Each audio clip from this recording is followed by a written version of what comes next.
welcome back to my channel, and if you're new here, welcome to my channel. We're happy to have you.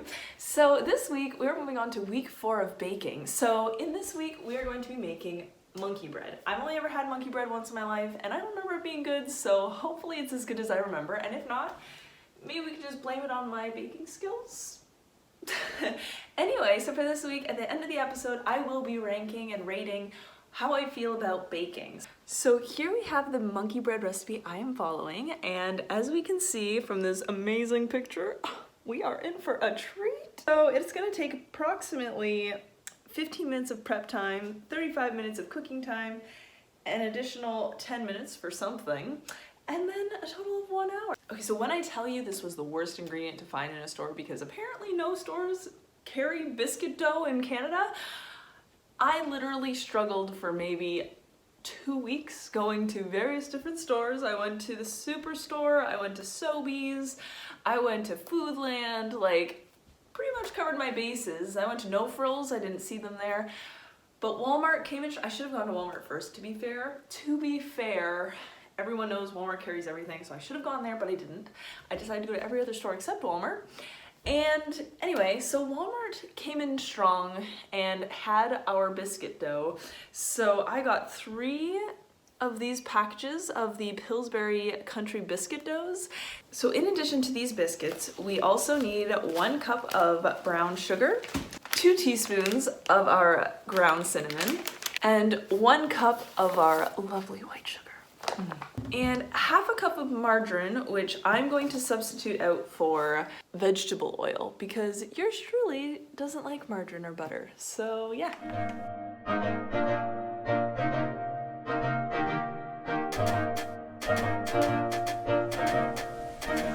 So for step 1, we just combined our sugar in with the cinnamon and made some cinnamon sugar. So now we're gonna go and cut up these biscuits and plop them in here. So apparently these were already pre-cut, which is excellent. Less work for me, love it.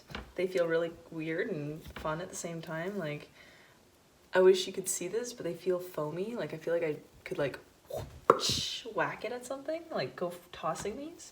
But yeah, so I did not buy enough packages to go and actually play with the food. So I'm gonna have to do this and put it in here instead. The recipe says to put 6 to 8 at a time. So 1, 2, 3, 4. Wait, was I supposed to cut this into halves? Oof, I was supposed to cut it into quarters. That's fine, that's fine. We'll just pick it back out. See, that makes more sense. Read the instructions. That's my pro tip of everything that I've been doing with baking. I can tell you that much for free. Read the instructions.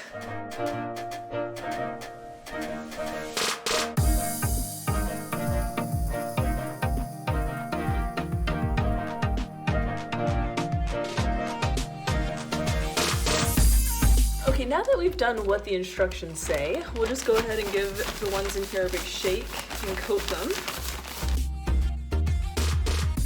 Okay, so I don't have a bundt pan, and with these you're supposed to put it like in a bundt pan so it goes around in a circle.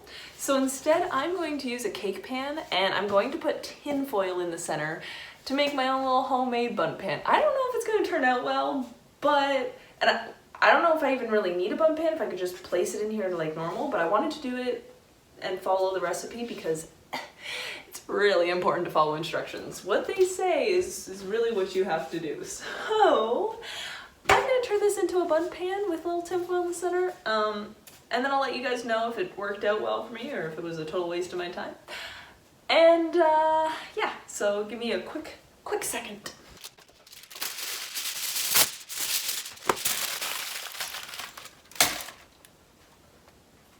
I feel like this looks great, right? Just put that right there. It's perfect. It looks bunty. So the next step of this recipe is to then put the little dough balls that I have in here, the cinnamon dough balls, and put that around in a circle. So I'm going to go ahead and start doing that. And then we're going to repeat this process a few times because I've got 2 more of these with all of these little quarters. And they said to put about 6 to 8. I think I put about 12. And that's on following the recipe.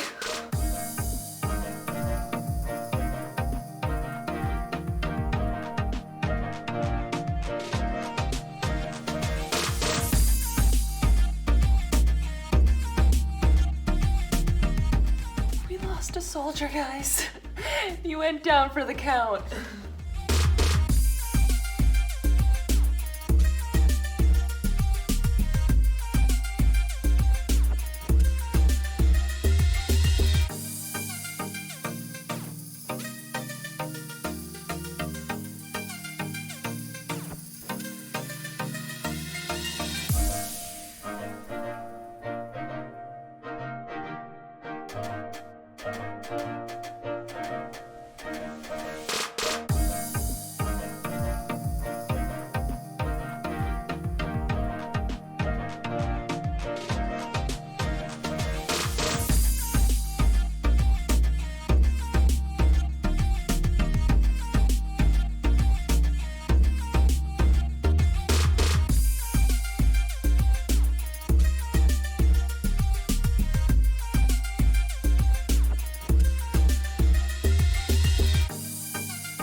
Okay, so the final step of this recipe is a matter of mixing the margarine, or vegetable oil for me, and brown sugar together in a little saucepan.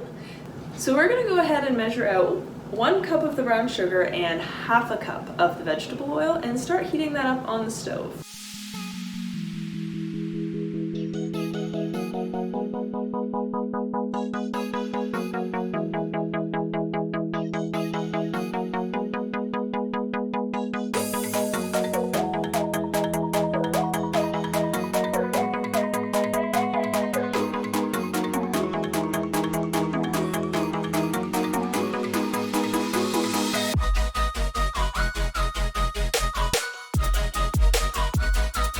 Okay, so the recipe didn't say what to expect when melting this, and this seems to be as much as it wants to melt. So I'm gonna go ahead and pour this over top of the monkey bread mixture stuff I have right now, and hope for the best. I mean, it looks pretty good, like it looks melted. It's kind of weird, I don't know.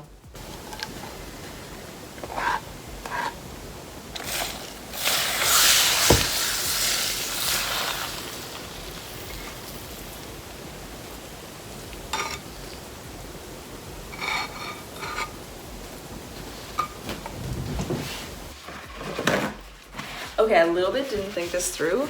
The oil is kind of getting out of the cake pan. Oops. I'll just have to put like a cookie sheet down or something in the oven and hope for the best.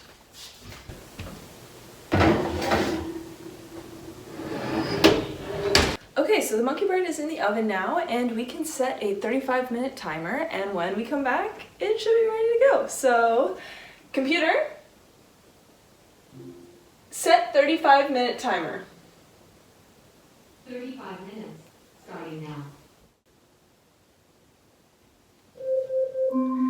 Computer, cancel. It looks so good. So the monkey bread is finally complete, and we can actually have a little bit of a sample of it, try it out, test it out, see if it's as good as the site made it out to be. If it is not, it is probably my baking skills, not the site itself and the girl or boy who came up with the recipe. So I'm gonna go ahead, have a little bite of this, and I will let you know what I think.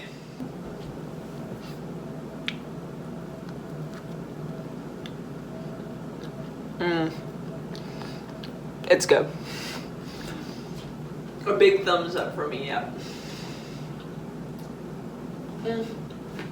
Well, friends, we did it. This week's hobby is done.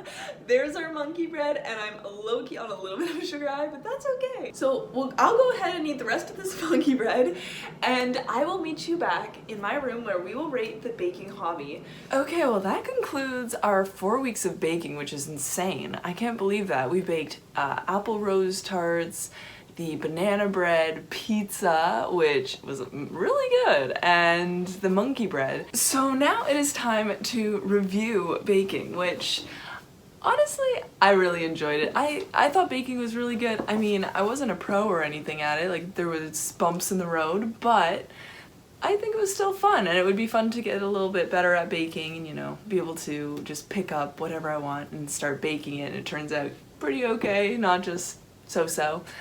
So for the baking review, I would say difficulty is easy. Like, it was not hard to gather the skills needed to bake, so I'd say it's easy. Would I do it again? Yes, definitely would do it again. Brain power, I would give it a 6 because it didn't take too much brain power. The instructions were right there.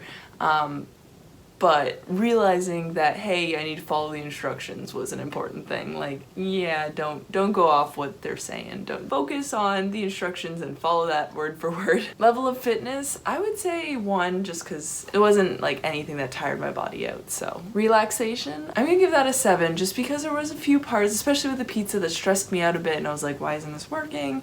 So yeah, I'm gonna give that a 7, and perhaps when I get better it would end up being a 10, but for now, it's a 7. Entertainment, I also give that like a 9. It was really entertaining and fun to do, so 9. And cost associated, it's basically just the food and like the pans and stuff. So I'm gonna say cost associated would be a 5. Overall, baking was a fun hobby and I would do it again because in the end you get something really yummy you can eat, so I'm gonna say it was probably one of the better hobbies. You get something delicious out of it. Anyway, I will see you next week when we start the next hobby, which is actually rather interesting, and I think you guys are going to be pretty surprised by it. Don't forget to hit that like button, the subscribe button, that little notification bell, and I will see you next week when we continue this adventure.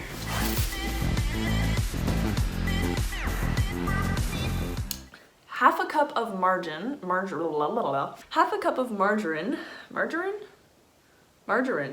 uno momento. Oh, amazing!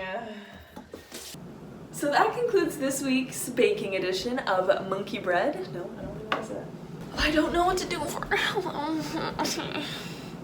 my nail also keeps scratching me. Upstairs in my room,